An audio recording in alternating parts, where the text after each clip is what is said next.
Those of us somewhere near the political middle constantly feel the political extremes have too much power and sway over both parties. So when 10 Republicans and 10 Democrats in the Senate come together to strike a deal on anything, but in this case, very popular gun reforms, it should be a good thing. No, the far left will say it's not enough, the far right will say it's too much. And we'll talk to advocates on each side who aren't that happy about it in a moment. But yes, the 20 senators announced on Sunday that they reached an agreement on a series of mild gun reform measures, but it still amounts to the most comprehensive federal reform in decades.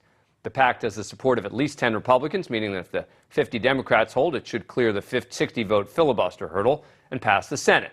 President Biden indicated he'll sign the legislation if and when it reaches his desk. Senator Chris Murphy of Connecticut ran point for Democrats on this deal. He's become a leading gun reform advocate since the Sandy Hook shooting in 2012, and John Cornyn of Texas led the Republican side. Obviously, this issue has recently impacted his state, as less than 3 weeks have passed since the tragedy at Uvalde. The deal calls for a number of really mild reforms, including new funding for school safety and mental health resources, closure of the so-called boyfriend loophole. Currently, a person who has been married to, lived with, or had a child with a partner they've been convicted of abusing are blocked from having a gun. This just adds those in a serious dating relationship to the list. Enhanced background checks for those under 21, a new federal law against gun trafficking and so-called straw purchasing, gun purchases which are made on behalf of someone who's not entitled to own firearms, and new resources and incentives for states to create and enforce red flag laws. Now, clearly this is a compromise agreement. I can't imagine many liberals are truly satisfied with a bill that doesn't include assault weapon bans, and I can also see some conservatives frustrated with the idea of legislation they believe doesn't target the real issue. Democratic Senator Murphy celebrated the agreement. 30-year logjam ending, not with a fig leaf, not with a box-checking exercise, but a bill that has serious changes in it that are going to save lives, that will allow us to get more success down the line. But of course, that is not enough for some on his side of the media aisle. If you're starving to death and someone offers you a glass of water, should you applaud that? And that's what this is to me. Democrats just handed over another possible midterm talking point to the Republicans. They can't run on gun violence because Republicans will say, well, we did that, we did that bipartisan deal. Of course, we have to focus more on the political advantages than on the possibility that maybe it saves lives. And reaction was no better on the far right. Now, that is a Democratic talking point approved by the DNC. It's sensible gun safety regulation. So here you have John Cornyn taking Nancy Pelosi's language. He's doing it on purpose. None of the gun legislation that John Cornyn and all these other pompous buffoons who were siding with Nancy Pelosi support, none of that legislation would do anything about the core problem. These headlines from far-right outlets. Breitbart published a column titled, "Hey Conservatives, Don't Let Republicans Negotiate Your Gun Rights Away." It's from Gateway Pundit. 10 Republicans joined the Democrats and bowed to their demands. 10 Republicans negotiated with the other side, which is what they're supposed to do. And they made a deal on an issue where there is broad nationwide consensus.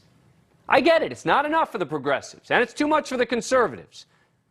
But it does seem to be what the majority of Americans want. Joining us now is Mark Smith. He's a conservative constitutional attorney and author who opposes this deal from the right, and Nicole Sandler, a progressive radio host who opposes this deal from the left. Thank you both for coming on the show. Appreciate it. So, again, we do things a little differently on this show. We look to have productive discussions here. So I'll ask you each questions, if that is okay. Mark, let me start with you. This is a pretty mild bill that does not fundamentally take away guns, etc., from law-abiding citizens. And I know you're going to make an argument on red flags, etc., but is this really that big a deal to you? Well, first of all, let's make sure we get our terms right. This is not a bill, Dan. This is really an agreement to agree. Fair. We haven't seen the text of what they're proposing. So really what we have here are just principles of things they want to accomplish. You're right. But you're with absolutely that said, Yeah. So I think with that said, though, I think some of the principles articulated do not make sense. In particular, I call them gun confiscation laws or red flag laws, which I think is a euphemism. And the thing that seems to be lost in these debates about firearms is that the Supreme Court has made it clear repeatedly that the right to keep and bear arms is a fundamental, not my word, that's the Supreme Court's term, fundamental constitutional right on par with the right to life, liberty, to speech, to free speech, to religion, and to think that the Senate and the House have the authority under the United States Constitution to negotiate these fundamental constitutional rights is just not true. Well, hang on, Mark. Wait, hang on one second. Let's just focus on that for a second. The First Amendment has restrictions, right? There's libel laws out there that exist in the First Amendment. There are laws in the Second Amendment about machine guns, etc., that have all passed constitutional muster. So this idea that you're making that, oh, well, you know, they can't even negotiate this idea because it's constitutional rights, of course, doesn't make a lot of sense, right? No, that's not true. I think you're confusing the consequences of engaging in illegal behavior with speech, by defaming someone, or with a firearm by, let's say, committing murder, with prior restraints.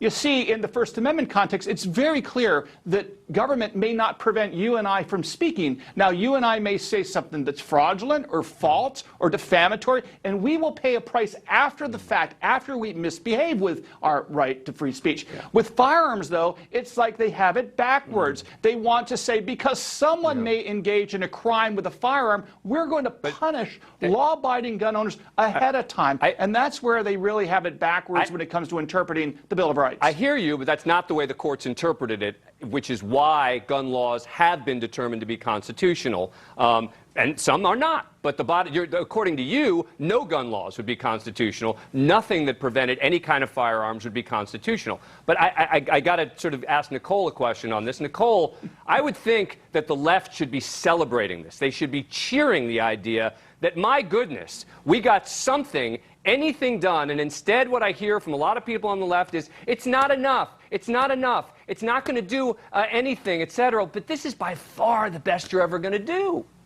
If this is the best we're ever going to do, we're in a lot of trouble. You may be. We're in a lot of trouble because these murders, these mass shootings, and single shootings, people, you know, the mass shootings, it hurt us all, but they actually only account for a small number of the gun deaths that happen every day in this country. What did we get from this deal? One good thing. There's one really good thing in here. And as your other guest said, it's not a bill yet. It's an agreement. It's a framework. But enhanced background checks for 18 to 21-year-old buyers by accessing their juvenile records. You know, I live in Coral Springs, Florida. I'm right next door to Parkland. That murderer was also 18 years old, just like the one in Uvalde, Texas. There's no reason these kids should be getting a gun. Well, now, I applaud that you'll be able to see if they go to buy a weapon, that the background check will look into their records. But why do you have to be 21 to buy a handgun, but you can be 18? On your 18th but the problem birthday, is, of course, as you know that this wouldn't have prevented Uvalde, though. They could have done a background check, and it wouldn't have changed the right. Well, reality, I think there should be an assault weapons ban. You're right. It would not wouldn't have prevented any of these. Well, look, yeah, go ahead. Final word quickly. So what did we get? And what the other thing is, your other guest seems to not just ignore the first 4 words in the Second Amendment. I don't want to debate the Second Amendment. I know. Militia. I've written about the Second Amendment. We'll have a Second Amendment debate another day. And he's laughing. But no, he's laughing because the court in Heller has ruled that there is an individual right. Whether you agree with it or you don't agree with it, that's the law of the land. But you know what? I want to spend more time with both of you because I love this topic. Mark Smith, Nicole Sandler, I apologize for cutting you both off, but thank you so much for coming on the show. I appreciate it. Thank you for watching. Click the red subscribe button below so you can get more of NewsNation's fact-driven, unbiased coverage.